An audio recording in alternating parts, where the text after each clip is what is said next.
इसी समय नींव रखी गई कि दूसरा आरसीपी हमको चाहिए। देखिए, पहला तो कारण है आरसीपी सिंह का एक बयान। आरसीपी सिंह ने अभी नालंदा नवादा के जो ट्रिप पे थे वो, तो उस दौरान उन्होंने पत्रकारों से बात करते हुए एक बात इन्होंने कह दी, ऐसे लोगों पर खास तौर पे चक्कू चल रहा है। नोरमा ग्रुप, जो सोचता है वो करता है, आपके अपने सपनों का आशियाना। नमस्कार, भारत लाइव देख रहे हैं आप और ये जांच पड़ताल है।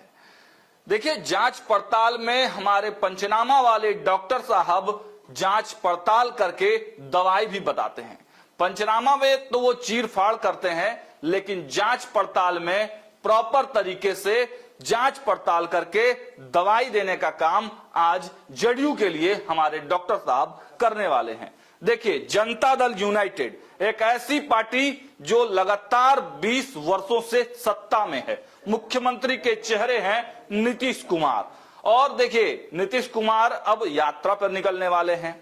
यात्रा वो भी कैसी यात्रा? तो महिला संवाद यात्रा। इस महिला संवाद यात्रा पर बवाल तो खूब हो रहा है।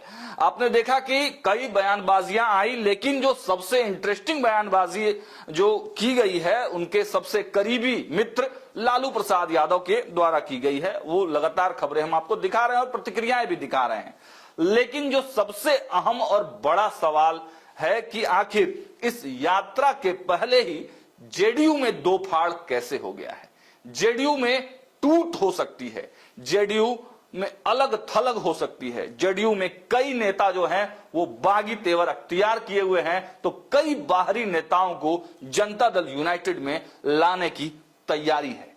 तो इसी से जुड़ा हुआ आज का पूरा जांच पड़ताल हमारे साथ है। हम आमंत्रित करेंगे अपने डॉक्टर साहब को, जो चीर फाड़ तो करते ही हैं, लेकिन आज जांच पड़ताल करेंगे, विस्तृत रूप से हर एक चिट्ठा पर्ची के साथ इलाज करके बता देंगे कि आखिर बीमारी क्या है। सर, पहले तो बहुत बहुत स्वागत है आपका। धन्यवाद।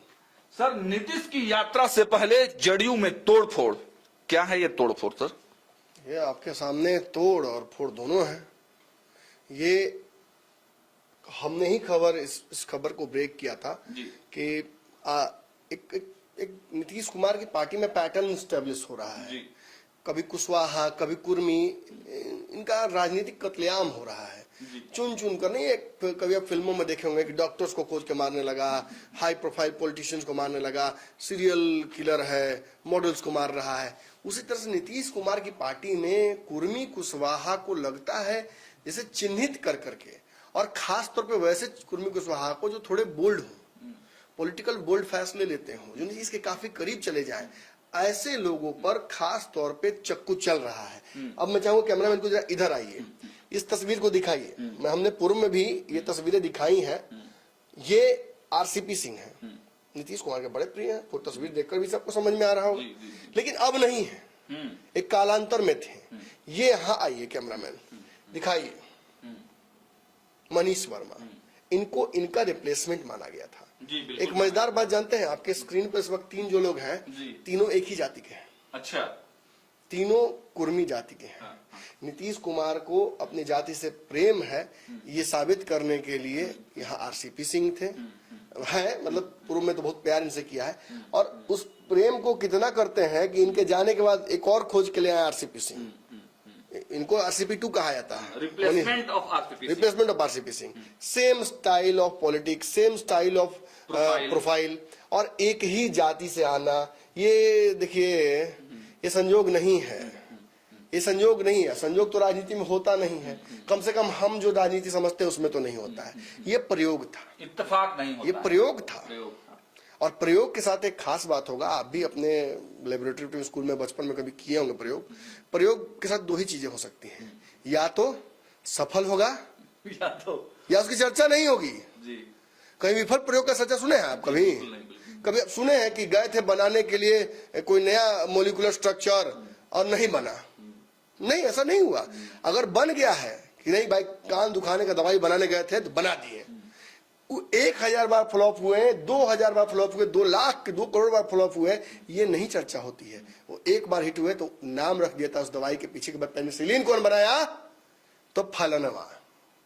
अब यही वो फेल एक्सपेरिमेंट का हिस्सा है, और जो एक्सपेरिमेंट फेल कर जाता है उसको क्या किया जाता है, धीरे से कागज मुड़ा जाता है, सारा कुछ लपेटा जाता है, डस्टबिन में डाल जाता है। तो RCP Singh is also failed experiment. बहुत दिन तक सफल भी रहे, लेकिन जब मानवीय परीक्षण हुआ उस दवाई का, तो साल 2 साल बाद पता चला कि तो यहां से डैमेज कर रहे हैं। इन्होंने जिस तरह से ऑटोक्रेसी की, नीतीश कुमार की पार्टी की ऑटोनोमस बॉडी बनने की कोशिश की, पावर ऑफ अटॉर्नी ले लिया, नीतीश को उससे कोई दिक्कत नहीं हुई। संगठन में जो कुछ किया उससे कोई दिक्कत नहीं हुई, मजबूत पूरी तरह से हाँ मजबूत किया, या हो सकता है कि अपनी तरफ पूरी तरह से संगठन को हाईजेक कर लिया।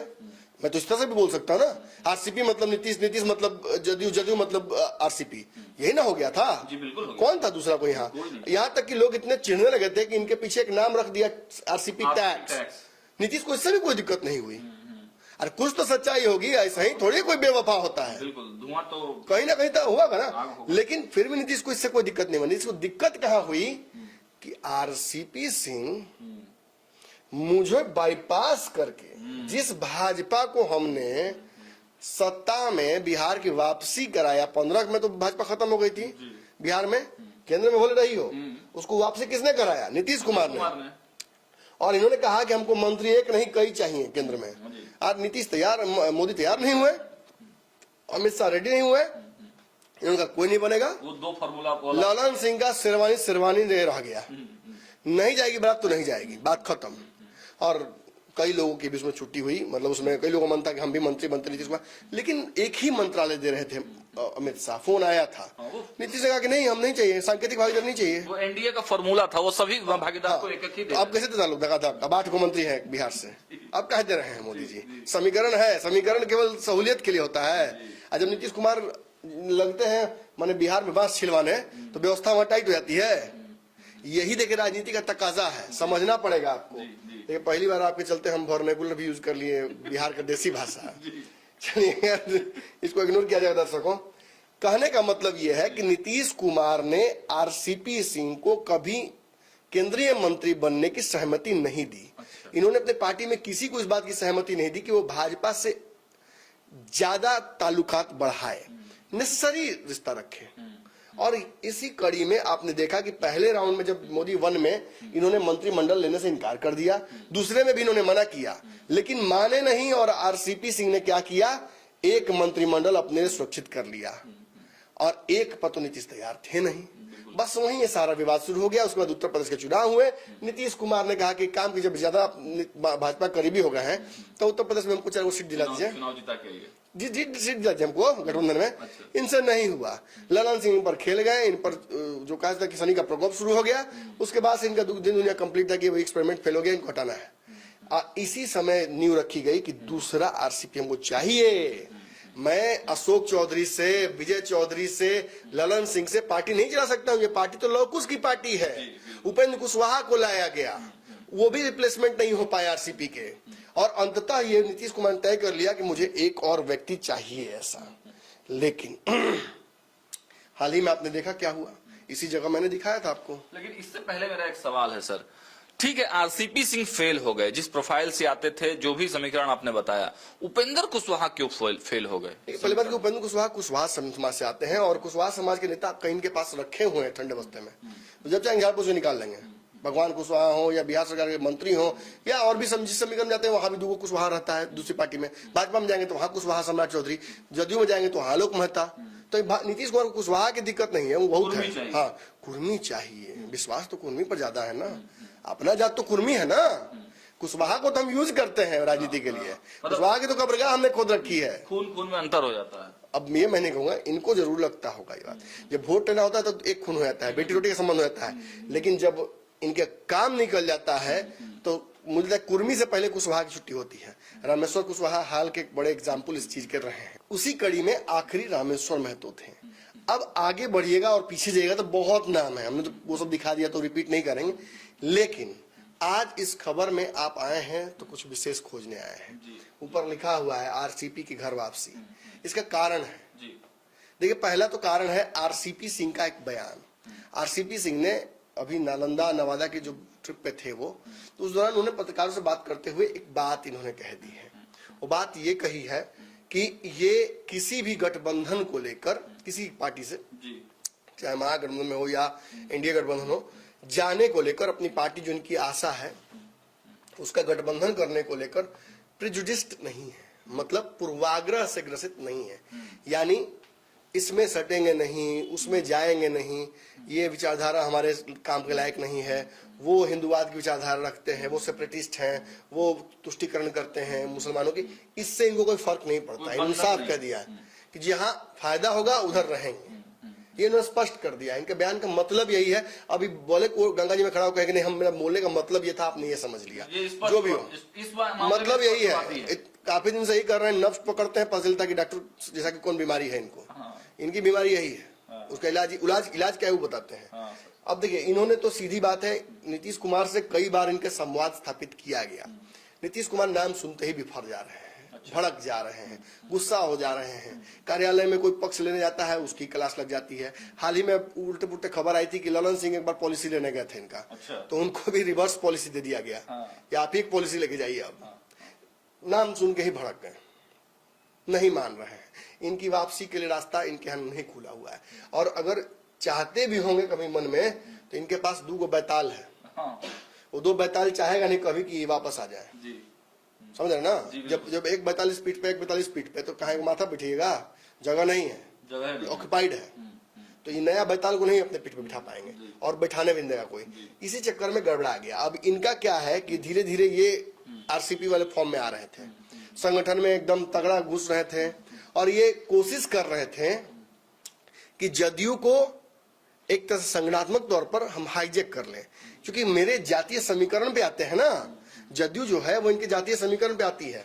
तो इसलिए इनको लगा कि मैं कर लूंगा, नीतीश कुमार के नाम पर अपना भी गंगा नहान हो जाएगा। लेकिन ऐसा होता दिख नहीं रहा है। पार्टी में इनके जो कार्यक्रम थे उन पर रोक लगा दी गई है, जबकि पार्टी को मजबूत करने और नीतीश कुमार के नाम को लेकर कार्यक्रम कर रहे थे। अब आगे एक जिलावार कार्यक्रम पकड़वार नहीं कर पाएंगे, और दलील जो दी गई वो बहुत हल्की थी, मैंने खबर में बताई थी, वो रिपीट नहीं करेंगे। तो ऐसे में this creates again a vacuum in JDU. Kurmi नेता नीतीश के बाद कौन, एक बड़ा सवाल खड़ा रहता है, फंस जाता है पेंच। आरसीपी की जगह कौन लेगा, जब मनीष वर्मा नहीं तो कौन। ठीक है, मनीष वर्मा अभी भी है पार्टी में, और ये जरूरी नहीं कि आज मैंने नाव पे पानी है तो कल पानी नाव में नहीं होगी, उल्टा भी हो सकता है। लेकिन जो पैटर्न दिख रहा है उसमें अब इनका उठ पाना बहुत संभव नहीं है, और इस बात का परिचय जो है वो आपके द्वारा लिया गया बयान था, जिस बयान के लिए मुझे वहां जाना पड़ेगा। बिल्कुल। तो जो इस बीच हमने बयान लिया था, जो फायर ब्रांड अपने आप को कहते हैं, नीरज सिंह, हाँ, नीरज कुमार ने जो बयान दिया है, उस बयान की हम चर्चा करते हैं। देखिए, ये अनुशासित पार्टी और पार्टी नेतृत्व के फैसला पर कोई मनीष वर्मा जी ने कोई मंतव्य दिया है? किसी ने कोई मंतव्य नहीं दिया है। अब ऐसे ही बेचारे बहुत लोग परेशान रहते हैं, किसी के पार्टी में आने से, किसी के रहने से, सक्रिय रहने से। विपक्षी को परेशानी है तो इसका क्या उपाय है? अचानक क्या हुआ? अरे अचानक कहा, माननीय मनीष वर्मा जी पार्टी के जिला सम्मेलन में घूम रहे हैं, हमारे साथ ही नवादा में थे, बक्सर में थे, हम लोग की टीम के सदस्य हैं, तो घूम रहे हैं, पार्टी के सम्मेलन में जा रहे हैं, तो कहाँ कोई परेशानी? भूमिका बनाना सुना आपने, जब घूम रहे हैं, अच्छा है, मैं भी गया था, तो एक रोक क्यों लगा दी गई? जिस तरह से इस सवाल से बचते आए, लेकिन बहुत स्मार्ट लोगों में से नीरज कुमार का नाम आता है, इन्होंने जिस तरह से इस क्वेश्चन को ही पूरा अवॉइड किया, और बदले में आपको वो बता दिया जो जनरल इंफॉर्मेशन है कि वो जा रहे थे, वो कर रहे थे। हाँ, इन्होंने ये नहीं बताया कि कारण क्या है, एकाएक रोक क्यों लगाई जाएगी? चलती गाड़ी में वैक्यूम मारे तो पता चला कि वैक्यूम क्यों मारा गया। एक और दलील दी गई सर, जब हम प्रवक्ता कक्ष में हम लोग बैठते हैं जदयू के, तो वहां दलील दी गई कि कार्यकर्ताओं पर बोझ पड़ रहा था, जो तमाम यात्राएं हो रही हैं, तो ये भी एक दलील दिया गया। कार्यकर्ताओं पर बोझ पड़ रहा था, चुनावी साल है, अभी नीतीश कुमार यात्रा करेंगे तो उस पर किस पे बोझ पड़ेगा? लालू जी जो बोले हैं तो सुनबे किए होंगे आप। लेकिन जब आप जा रहे हैं और लोगों के बीच में मुख्यमंत्री जा रहे हैं, लोग जा रहे, कार्यकर्ता जा रहे हैं, कल जा रहे थे उपेंद्र कुशवाहा, तो आप लेटर निकाल के भेज रहे थे कि जाइए इनके कार्यक्रम में जुड़िए, और मनीष वर्मा कार्यक्रम में जाने से रोका जा रहा है। मतलब खेल कुछ और है। हालांकि इस पर कहीं ना कहीं चर्चा शुरू हो गई है कि अब मनीष वर्मा से काम नहीं चलने वाला है या कोई और रिप्लेसमेंट से काम चलने वाला नहीं है। इन्होंने अपनी पार्टी इसीलिए बताई कि इन्हें आशा उम्मीद है और उस उम्मीद पर नीतीश हो सकता है आने वाले समय में खरा उतर जाए। हालांकि जदयू का ऑफिशियल स्टैंड इस मुद्दे पर अलग है, जो आपके बयान में दिखेगा भी, लेकिन मुझे लगता है कि आरसीपी सिंह की घर वापसी के लिए रास्ता इनकी तरफ से खोल दिया गया है। ये चुप है, वो बयान भी दिखा दिया, बयान भी देखा हमने। अब उनके बयान को दिखा देते हैं, जिस बयान में जदयू ने इस पूरे मुद्दे से पे क्या कहा है। जो आरसीपी की घर वापसी है, इस पर जदयू की आधिकारिक प्रतिक्रिया क्या है, अब तक आपने सुना नहीं होगा, सुन लीजिए, एक्सक्लूसिव है एकदम। ये ना भूत और भविष्य थी, वो कहाँ हो पाए। वो आशा देखते देखते आशा बना ली है, आशा देखते देखते आशा बना लिए पार्टी। कोई परेशानी फिर से एक बार देख लीजिए ना, भूत और भविष्य थी, वो कहाँ हो पाए। वो आशा देखते देखते आशा बना ली है, कोई आशा नहीं, आशा देखते देखते आशा बना लिए पार्टी। नीरज कुमार ने ऑफिशियल स्टैंड पार्टी का दे दिया, लेकिन देखिए बोलने के दौरान इनकी बात से एक बात समझ में आ गई, आशा देखते देखते आशा बना लिया। मतलब आशा देख रहे थे, मतलब ये बात जो है वो कंफर्म होती है कि आरसीपी सिंह ने आने के लिए प्रयास किया। नीतीश कुमार से आरसीपी का संपर्क हुआ, जो खबर मैंने बहुत पहले चलाई थी कि इनके घर वापसी का रास्ता प्रशस्त किया जा रहा है। पार्टी के एक बड़ा हिस्सा, खास तौर पर देखिए, बात समझिए, मैं खुल के समझाता हूँ आपको, अब इसमें घुमाकर बात करने की जरूरत नहीं रह गई है। अशोक चौधरी, संजय झा, ये अब नीतीश के दाहिने बाएं हैं। जी बिल्कुल। विजय चौधरी भी उसी कड़ी में कहीं हैं, उनसे थोड़ा ऊपर अशोक चौधरी से। अब है क्या कि नीतीश के पुराने लेफ्ट राइट कौन थे? आरसीपी ललन सिंह से किसका 36 का आंकड़ा चल रहा है पार्टी में, आप अच्छे से जानते हैं। अशोक चौधरी और उनके बीच जो विवाद हुआ, जिसके बाद बहुत प्रयास किया उन्होंने शांत करने का, लेकिन अशोक चौधरी का एक बयान मुंह से निकल गया कि भूमिहारों को लेकर जहानाबाद में, उसके बाद आपने देखा कि ललन सिंह का जो समाज है, चाहे किसी पार्टी का नेता हो, चाहे जदयू का ही नेता हो, ये खुद नीरज कुमार है, इन्होंने अशोक चौधरी की पिचाई कर दी थी, बिल्कुल बिल्कुल रगड़ दिया था। अब ये जब इन्होंने कर दिया तो ये क्या साबित होता है? दरअसल पार्टी में एक बड़ा हिस्सा पुरानी व्यवस्था चाह रहा है। वो चाह रहा है कि नीतीश कुमार के जो दाहिने बाएं थे वही फिर से हो जाते तो ठीक रहता। अब है क्या कि पावर बैलेंसिंग करना पड़ रहा है। इनके पास जाते हैं तो विजय चौधरी के पास फिर जाना पड़ता है, विजय चौधरी के पास जाते हैं फिर अशोक चौधरी के पास जाना पड़ता है, संजय झा बिहार में रहते नहीं हैं। तो ये पावर बैलेंसिंग कार्यकर्ता क्यों करे? छोटा सा काम लेके आया है कि हमको वो जमीन का ठेका दिला दीजिए, रोड का ठेका दिला दीजिए, हमारा आवासीय नहीं बन रहा है सर, डीएम डिस्टर्ब कर रहा है, एसपी, दरोगा, शराबबंदी को लेकर समस्या है, मुआवजा दिलवाना है, नहीं दे रहा है। वैसी समस्याओं के लिए अगर 5 दरवाजों पर माथा टेकना पड़े, क्योंकि नीतीश कुमार स्वास्थ्य कारणों से अब सबसे मिल नहीं पाते हैं। जनता दरबार भी आप देख ही नहीं क्या स्थिति हो गई है, नहीं लग रहा है। तो इसका मतलब यही है कि पावर बैलेंसिंग हो नहीं पा रहा है, पावर शिफ्ट के लिए रेडी नहीं है नीतीश कुमार। तो ऐसे में पुराने जो घर हैं उनको बुलंद करने की कोशिश कहीं ना कहीं अंदर अंदर की जा रही है। ये रस्साकसी की स्थिति उत्पन्न हो गई है। कोई मनीष वर्मा को पसंद नहीं कर रहा है, कोई आरसीपी की वापसी कर लेकर कर रहा है, लेकिन इतना जरूर समझ लीजिए कि आरसीपी सिंह अपनी तरफ से दरवाजा बंद नहीं किए हैं। नीतीश कुमार जिस दिन दरवाजा खोल देंगे उस दिन इनकी वापसी हो सकती है, और ये बात लगभग कंफर्म हो गई कि दोनों के बीच में संवाद स्थापित हुआ था। अच्छा, तो देखिए, आज के जांच पड़ताल में हमारे संपादक डॉक्टर नमन मिश्रा ने साफ साफ जांच पड़ताल करके बीमारी का पता बता दिया है, बीमारी का इलाज भी बता दिया है कि देखिए, आशा भरी निगाहों से तो आरसीपी सिंह देख रहे हैं, अब पैचअप कौन कराता है, किन शर्तों पर पैचअप होती है, क्योंकि जेडीयू में जो इस समय स्थिति है वो अपोह की स्थिति है। नीतीश कुमार यात्रा पर निकलने वाले हैं, उससे पहले दोनों जो धड़े हैं जनता दल यूनाइटेड के, उनमें तोड़फोड़ हो रखी है। अब इसको पैचअप कौन कराता है, फिर से पुराने वाले फॉर्मूले पर अगर जदयू आ जाती है तब स्थिति कहीं ना कहीं संयमित हो पाएगी, और फिर तब जदयू का जो उहापोह है वो कहीं ना कहीं खत्म हो जाएगा। लगातार हम आपको अपडेट देते रहेंगे। फिलहाल इस रिपोर्ट में इतना ही। देखते रहिए भारत लाइव। बहुत बहुत धन्यवाद। पनोरमा ग्रुप, जो सोचता है वो करता है। अगर ये वीडियो पसंद आई और वह बिहार के राजनीति और बिहारियत से सरोकार रखेनी तो सब्सक्राइब बटन दबा के चैनल के सब्सक्राइब कर ली। ओजे एगो घंटी बा, ओकरा बटन दबा देला से कुल सटीक और मारक खबर रुआ मुफ्त में मिल जाई। अगर रुआ पत्रकारिता के हमनी के नया प्रयोग में सहयोग कर चाहतानी तो ज्वाइन बटन दबा दी। पेटीएम नंबर नोट कर ली 9386816700। धन्यवाद।